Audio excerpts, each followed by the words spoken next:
हमारे पिताजी मुख्यमंत्री होते तो आते हम शुरू करते कि भाई ऐसे ही करना है। देख रहे हैं एक आदमी है 9th पास है कि 10th फेल है, हमको पता नहीं है, लेकिन आपने हमने सबने मिलकर उनको डिप्टी सीएम बनाया हुआ है। क्वालिफिकेशन क्या है कि किसी के लड़के हैं, आप दे रहे हैं ना वोट, उनसे कभी सवाल आपने पूछा ये कि पहले क्या किए थे? हमने ये कहा है और आपसे रिपीट किए देता कि अगर साल भर में नीतीश कुमार जी 10 लाख नौकरी दे देते, 10 से 1 लाख कम में 9 लाख दे दें, तो उनके समर्थन में ये पूरा अभियान वापस ले लेंगे। और जैसे 15 में उनका प्रचार कर रहे थे, बिहार में बहार हो, नीतीश कुमार हो, सुने ना गाना, फिर वही काम उनके लिए करेंगे। पहले 10 लाख नौकरी दे के दिखाइए, आप नहीं दीजिएगा तो फिर 1 साल के बाद तैयार रहिए, आपसे सवाल में पूछेंगे और आंदोलन में खड़ा करेंगे। ये जो हरी 15 अगस्त को बताइए, हम आश्चर्यचकित हैं। तेजस्वी यादव ने कहा कि हम 10 लाख नौकरी दे देंगे, तो ये चिंता की बात नहीं है, कुछ भी कर सकते हैं, मान लीजिए उनको उतना अनुभव नहीं है। लेकिन नीतीश जी जैसा अनुभवी आदमी जो खुद ही कह रहा था कि ये संभव नहीं है, वो 17 साल मुख्यमंत्री बने रहने के बाद एक दिन अचानक 15 अगस्त को कहते हैं कि अब 10 लाख नौकरी दे देंगे। तो हम सोच रहे हैं अगर आपके पास पहले मालूम था कि दिया जा सकता है तो पहले ही काहे नहीं दे दिए भाई, पहले ही दे देना चाहिए था। लेकिन अब चलिए मान लीजिए कि अब उनकी प्राथमिकता है जॉब देना, नौकरी देना, तो अगले 1 साल का समय उन्होंने मांगा है, 1 महीना निकल गया। हम यहाँ खड़े होकर सवाल जवाब कर रहे हैं, आपका सवाल लेना भी चाहिए, कोई आपको परेशान नहीं कर रहे, हमारा काम ही है आपका सवाल का जवाब देना। तो लोग पूछते हैं पहले काहे नहीं किए? पहले अगर करते आप हमको पहचानते, कोई नहीं पहचानता। तो जब वो क्षमता बन गई, भगवान ने वो जगह दे दी, भगवान ने वो पहचान दे दी, तब सही काम कर रहे हैं कि नहीं उसको दे। चुनाव लड़ने नहीं आए हैं, सब घर परिवार छोड़कर ऐसो आराम छोड़ के 3 बरस गांव-गांव घूमेंगे, तो बिहार का आदमी कैसे नहीं मानेगा? कौन नहीं चाहता है कि उसके बच्चे के लिए अच्छा खाना हो? कौन नहीं चाहता है कि उसके बच्चे के लिए अच्छा स्कूल बने? कौन नहीं चाहता है कि उसके बच्चे को, उसके भाई को, उसके बेटा को, उसके हस्बैंड को पलायन करके कश्मीर और कन्याकुमारी में जाना पड़े काम करने के लिए? काम यही होता तो क्यों जाता? हर आदमी चाहता है, उसको विकल्प नहीं मिल रहा है। जिस दिन समाज विकल्प बना देगा, आप देखिएगा कि कैसे उस पर वोट पड़ता है, लोग खड़े खड़े भौचक्के रह जाएंगे, उनको पता नहीं चलेगा कि क्या हुआ। आप भरोसा रखिए, मैं आपको बार बार कह रहा हूँ, एक ही काम कीजिए, जो आपके प्रखंड में, आपके नगर में, आपके गांव गली मोहल्ले में जो अच्छा आदमी है, उसको खाली ढूंढ कर हमको दीजिए, बाकी की चिंता हम पर छोड़िए। देखिए कैसे खड़ा होता है, कहा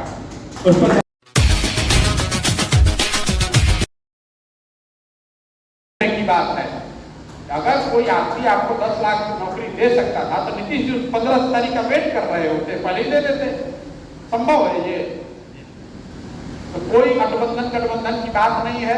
आपने कहा इधर जाइएगा उधर जाइएगा, आप सोचिए भाजपा इतनी बड़ी पार्टी है, उनके प्रधानमंत्री हैं, यहाँ पर 17 MLA है, 80 विधायक है, उनको हमारी क्या जरूरत पड़ गई? अगर हमारी तो कुछ ताकत ही नहीं है, हमने तो दल भी नहीं बनाया है।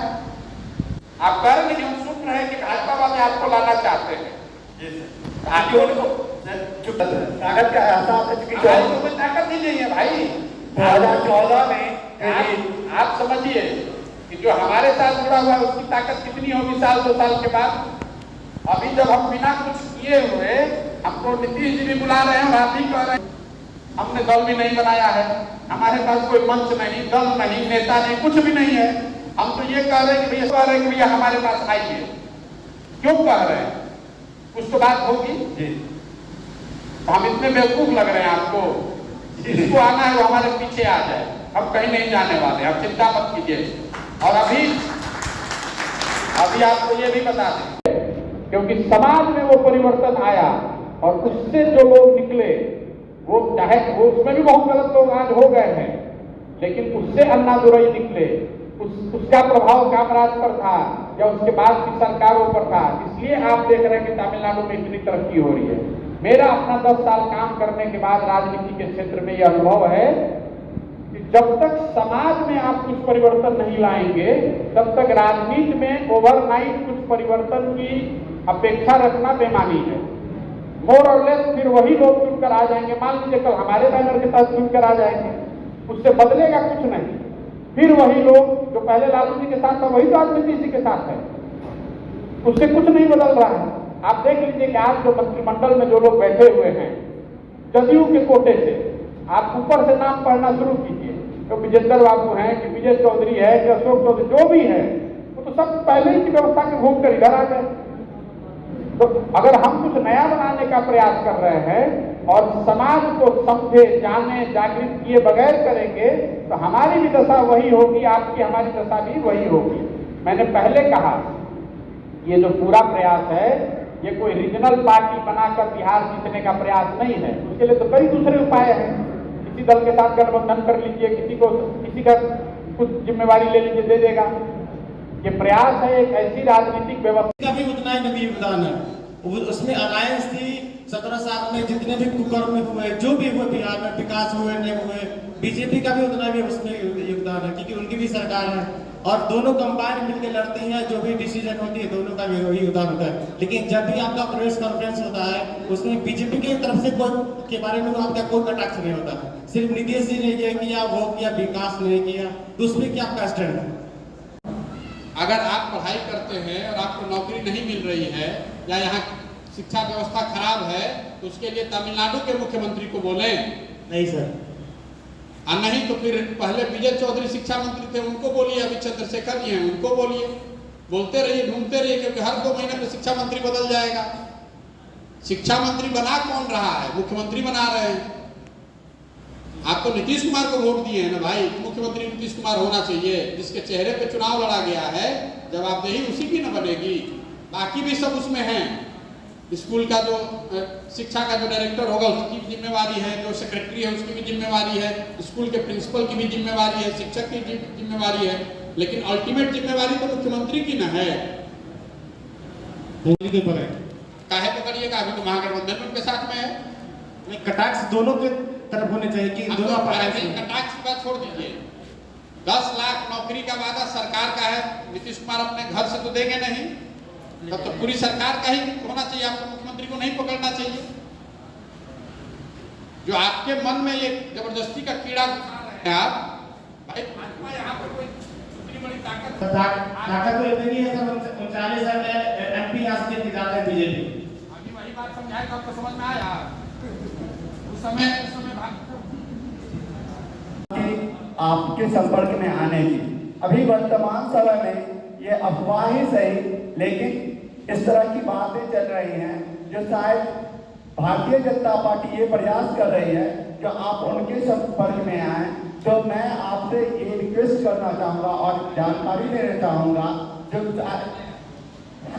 भविष्य में क्या कोई ऐसे भी प्रावधान है जो किसी दूसरे पार्टी के साथ, जैसे आज जो वर्तमान परिवेश है लोग अलायंस करते हैं, सरकार बनाने के लिए अलायंस की जरूरत हो सकती है, क्या वास्तविक तौर पे हमारा जो मन है वो उनके अलायंस मैदान को तैयार है? सुन रहे हैं तो अभी तो आप नहीं गए उनके साथ, आगे तो नहीं चले जाइएगा, यही तो पूछ रहे हैं, या फिर इसकी जरूरत तो नहीं पड़ेगी? जी, पहले दूसरे वाले का आंसर देता हूँ। तो ये पूरा मॉडल है, पूरी जो रणनीति है, इसमें जो लोग हम लोग साथ में हैं, तो या तो हम लोग अर्श पर मरेंगे या फर्श पर मरेंगे, बीच में नहीं मरेंगे। या तो जब सारे प्रयासों के बावजूद समाज नकार देगा, जनता नकार देगी कि नहीं भाई ये सब बात से बात नहीं बनेगी, हम जैसे हैं वैसे ही रहेंगे, तो आपको हमको 0 सीट आएगा। और नहीं, अगर बात जनता को समझ में आ गई तो किसी गठबंधन की जरूरत नहीं आएगी, सीट गिनते गिनते थक जाइएगा, इतना सीट कराइएगा। नहीं लेगा, अभी ले लेगा, अभी जाएंगे तो अभी नीतीश जी ले लेंगे। हमको उनसे कोई झगड़ा भी नहीं है और हमको उनसे कोई प्रेम भी नहीं। व्यक्तिगत मैं रोज प्रेस कॉन्फ्रेंस में बताता हूँ, भाजपा की बात कर रहे हैं, भाजपा से काम किए हुए तो आज 10 वर्ष हो गया, लेकिन नीतीश जी के साथ ही मैं रहता था। और आपने कहा घोषित नंबर 2 चाहे जो भी बात हो, और मैंने जब वो दल छोड़ा तो भी मैंने कहा है कि मेरे उनके पिता पुत्र के संबंध रहे तो साथ में हम लोग रहते थे राजनीतिक तौर पे। इसके बावजूद ये बात उनकी मेरी नहीं है, बात बिहार की है। किसी को गाली गलौज करने की बात नहीं है। मैंने आपको बताया कि पिछले 60-70 साल में जिन लोगों ने भी यहाँ सरकार चलाई है, उन्होंने जो किया उसको मान लीजिए कि उन्होंने किया है, उसके लिए उनका धन्यवाद कर रहे हैं। या जो वो करने का दावा कर रहे हैं उसको भी मान लीजिए। मान लीजिए कि लालू जी ने सामाजिक न्याय किया, मान लीजिए कि नीतीश जी ने आर्थिक विकास किया, उससे पहले की सरकारों ने भी कुछ काम किया।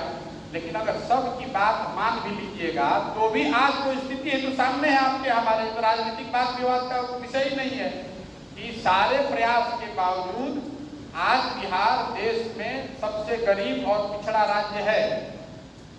तो कुछ नया ही होना चाहिए और नया बेहतर होना चाहिए। मेरी अपनी समझ है कि अगर इसको सुधारना है तो एक ही तरीका है, वो ताकत सिर्फ और सिर्फ समाज में है, वो किसी दल किसी व्यक्ति में नहीं है। प्रशांत किशोर में तो बिल्कुल नहीं है, नीतीश कुमार में है, वो जानते हैं तो 17 साल से चला रहे हैं, सुधार लेते भाई। 17 साल से जनता ने मुख्यमंत्री बनाया हुआ है, तो कहीं कोई इसकी संभावना नहीं है ना इसकी जरूरत है। मैं 10 साल तक बड़े बड़े नेताओं पार्टियों के साथ काम करने के बाद, मेरा जो अपना अनुभव रहा है उसके बाद मैंने ये निर्णय लिया है। और आज देश में 6 चीफ मिनिस्टर ऐसे हैं जिनके बनने में हमने कंधा लगाया है, नीतीश कुमार को छोड़ दीजिए, इसके अलावा 6 और राज्य में। लेकिन हम यहाँ खड़े होकर ये दावा नहीं कर सकते हैं कि वो 6 राज्य में सरकार अच्छी चल रही है। चुनाव जीतना एक बात है, व्यवस्था बदलना दूसरी बात है, वो ज्यादा कठिन है। और बिहार की जो स्थिति है उसमें हमें आपको व्यवस्था को बदलने का प्रयास करना है, सत्ता के बदलने से बात नहीं बनेगी। सत्ता तो अभी 1 महीना पहले फिर बदला है, नेम प्लेट बदल गया, भाजपा का नाम हट गया, आरजेडी का नाम आ गया, नीचे क्या बदला है आप बता दीजिए। करप्शन रुक गया, अधिकारी काम करने लगा, रोड ठीक हो गया, बच्चों को रोजगार मिल गया, नहीं मिला है। नीतीश जी ने कहा है वोटर्स हैं, आप सामूहिक प्रयास के बाद, ये मेरा सजेशन है, मान्य हो या न हो, उन्हें भी प्रोजेक्ट करना चाहिए कि सामूहिक प्रयास के साथ साथ युवाओं का करें। और इसको आप थोड़ा क्लियर कीजिए कि अगले चुनाव की तैयारी आपकी होगी या नहीं। कहा प्रक्रिया 1 साल में पूरी कर ली जाएगी और अगले चुनाव में अगर दल बना तो निश्चित तौर पर चुनाव लड़ने के लिए बना रहे हैं। आप नई व्यवस्था, परिवर्तन, सत्ता, ये तो आप जब तक चुनाव लोकतंत्र में नहीं लड़ेंगे तो कैसे करिएगा। उसका टाइम निश्चित इसलिए नहीं है कि जब पदयात्रा खत्म होगी आ जाएंगे तो मिलकर, लेकिन ये संभव 50,000 लोग मिलकर कहें कि दल नहीं बनाया जाए तो हम उस पर थोप नहीं सकते कि नहीं दल बनाया ही जाए। लेकिन जो ये ब्लॉक्स की समिति बन रही है, मोटे तौर पे तो हम लोग उसकी एक खबर है कि वे लोग चाहते हैं कि दल बने और इसमें हम आगे बढ़े। तो अगला विधानसभा का जो भी चुनाव होगा निश्चित तौर पर चुनाव तो लड़ेंगे ही लड़ेंगे।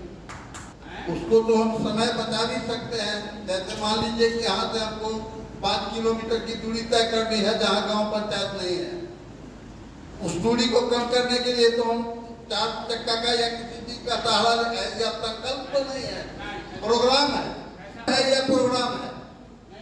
संकल्प चलने का है, उसकी शुद्धता में कोई कमी का कोई सवाल नहीं है कि गाड़ी पर चढ़ के चले जाएं, हेलीकॉप्टर पर बैठ के चले जाएं। अगर पैदल जाना है तो पैदल ही जाना है और बीच में रुकना नहीं है।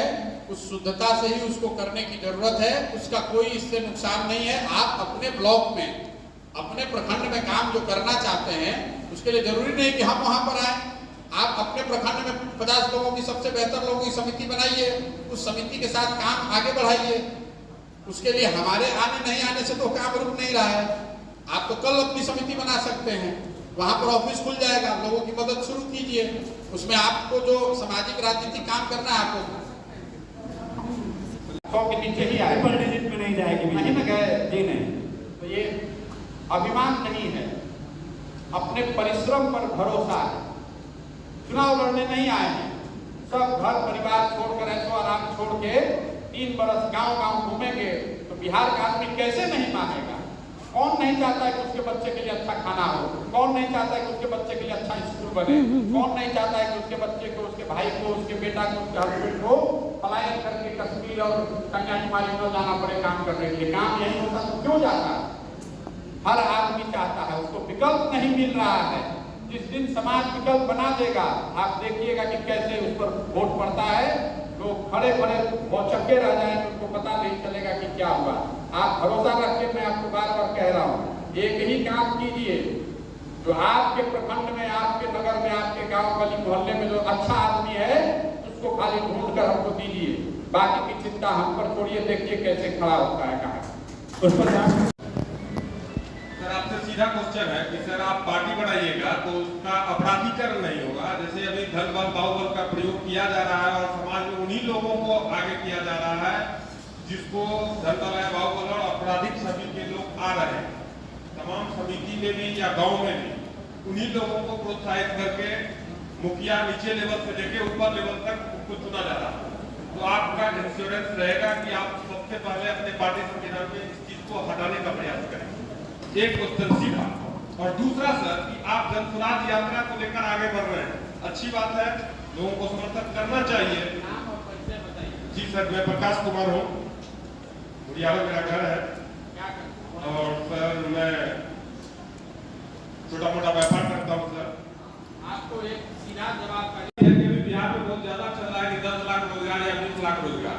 सर आप आगे लेकर बढ़ रहे हैं तो सर आप अपना मॉडल पेश करिएगा ना कि युवा बेरोजगारों के लिए आप क्या करने का प्रयास करेंगे, जिससे कि लोगों को सीधा पढ़ाने के बाद कहीं रोजगार मिले, स्वरोजगार मिले। क्या एजेंडा होगा आगे का, आपका रोड मैप क्या होगा, कृषि के लिए क्या रोड मैप होगा, प्रशासन में पुलिसिंग का क्या पोजीशन होगा, प्रशासन किस तरीके से काम करेगा, उसका रोड मैप भी सर आपको जनसुराज यात्रा के दौरान आपको सब देना चाहिए।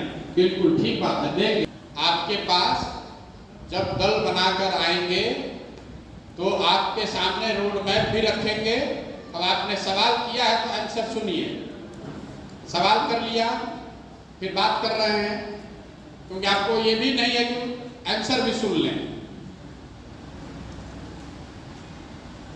मैंने, अगर आपने मेरी बात पहले कहीं मीटिंग में सुनी हो तो मैंने आपको सबको बताया है कि पदयात्रा खत्म होने के 100 दिन के अंदर बिहार के विकास के लिए जरूरी 10 क्षेत्रों में 15 साल का रोड मैप, शिक्षा, स्वास्थ्य, कृषि, आर्थिक विकास, सामाजिक न्याय, खेलकूद आदि ऐसे जो 10 महत्वपूर्ण क्षेत्र हैं, इसका 15 साल का रोड मैप बनाकर जनता के बीच में रखेंगे।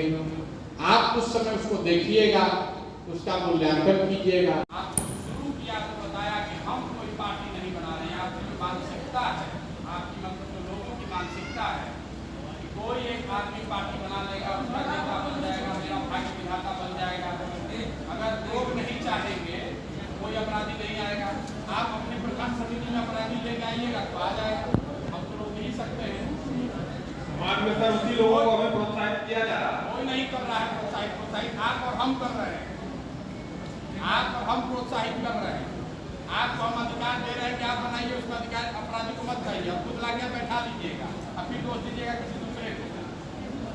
आपकी हमारी जो मानसिकता ऐसी हो गई है, आप अपनी जिम्मेवारी कुछ निभाना ही नहीं चाहते। समाज में अपराधीकरण हो रहा है, तो अपराधी को वोट कौन दे रहा है? केरल का आदमी। समाज में जो अपराधी जीत कर आ रहा है उसको वोट केरल का आदमी दे रहा है, नहीं सर, बिहार का दे रहा है। तो फिर